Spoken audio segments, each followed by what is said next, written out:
Oke, Assalamualaikum warahmatullahi wabarakatuh. Selamat berjumpa kembali ya dengan saya Bung Pais. Kali ini ya kita akan berdialektika sedikit ya tentang Sri Mulyani, ya Menku hampir dua presiden dan hampir berapa 15 tahun atau berapa ya. Yang hidup di tahun-tahun Bang Senturi dulu ya, banyak rumor lah yang mengatakan bahwa Bank Dunia menyelamatkan Sri Mulyani, meminta pekerjaan, memberi pekerjaan kepada Sri Mulyani sebagai salah satu pemimpinan di perusahaan dunia ya, keuangan dunia.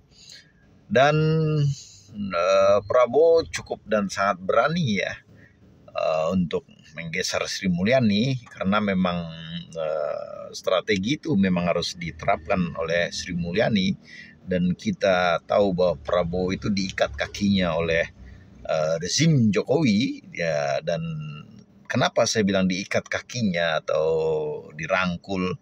Karena dalam sejarah bangsa ini nggak pernah ada seorang presiden meneriakkan ya hidup presiden sebelumnya, dan itu udah menjadi logika publik ya yang nggak bisa dibantah. Kalau kita berdialektika, maka Prabowo tentu menganut sistem berkelanjutan ya, tetapi tentu di dalam politik ya, bahwa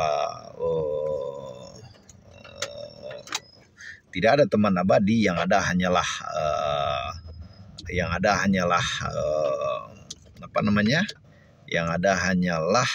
kepentingan abadi. Jadi Prabowo melihat juga bahwa dengan adanya kerusuhan 28 Agustus ya, rumah Sri Mulyani diincar juga oleh perusuh ya, ataupun saya bilang perusuh ya, ataupun apapun namanya ya, ataupun demonstran.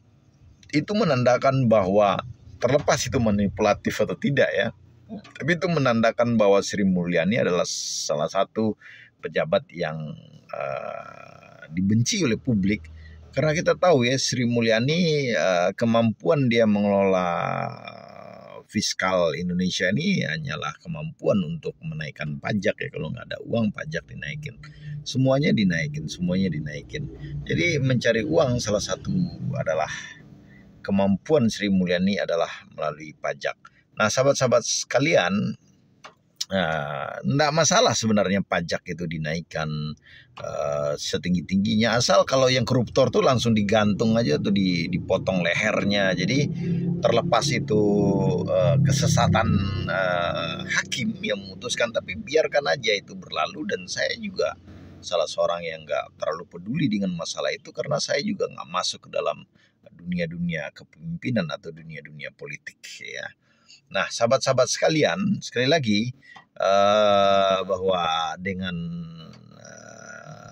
dipecatnya Sri Mulyani, bahasa kasarnya kan begitu, di reshuffle itu artinya digantikan, dipecat lah, menandakan bahwa Prabowo cukup berani untuk melepaskan cengkraman daripada Sri Mulyani. Dan kita tahu juga dalam 2 hari setelah Sri Mulyani turun itu mungkin sekitar foreign flow di ESG itu sekitar berapa itu, sekitar 8 triliunan lah. Yang besar itu jualan juga sell itu kan JP Morgan ya. Jadi ini menandakan bahwa kekuatan Sri Mulyani memang cukup dan sangat diperhitungkan di dunia keuangan global ya. Nah, sahabat-sahabat sekalian, minimal ya dengan digantikannya Sri Mulyani ya, kita masih mempunyai harapan baru lah. Kalau Sri Mulyani aja tentu pajak dan pajak. Tetapi kalau dengan digantikan, harapan berbeda tuh bisa aja mungkin terjadi. Walaupun Sadewo ini mungkin lebih buruk dari Sri Mulyani, tapi kita mencoba untuk melakukannya. Nah, terlepas dari anaknya Menku baru ini komen apalah itu ya, biarin aja lah. Itulah dinamika seseorang yang udah nggak menjabat lagi. Sri Mulyani pada akhirnya ya harus terkungkung atau terhinakan oleh jabatan yang selama ini dipegang, akhirnya dia terpaksa dan dipaksa reshuffle karena dalam politik harus ada yang dikorbankan. Sahabat-sahabat sekalian, demikianlah analis Bung Pais terhadap Sri Mulyani, dan kita tunggu dalam 1-2 minggu ini apakah foreign sales di ISG itu tembus sampai 30 triliun atau berapa yang mampu untuk mengguncangkan ISG lebih dalam lagi. Tapi sekali lagi bangsa Indonesia harus turut, rakyat Indonesia harus turut berbahagia dengan turunnya beliau, ya kan. Terlepas dari adanya pergantian pemain baru, tetapi harapan-harapan baru itu akan selalu ada dengan pergantian pemimpin yang sudah merasa dirinya atau terlalu manis duduk di empuk kekuasaan. Sekali lagi,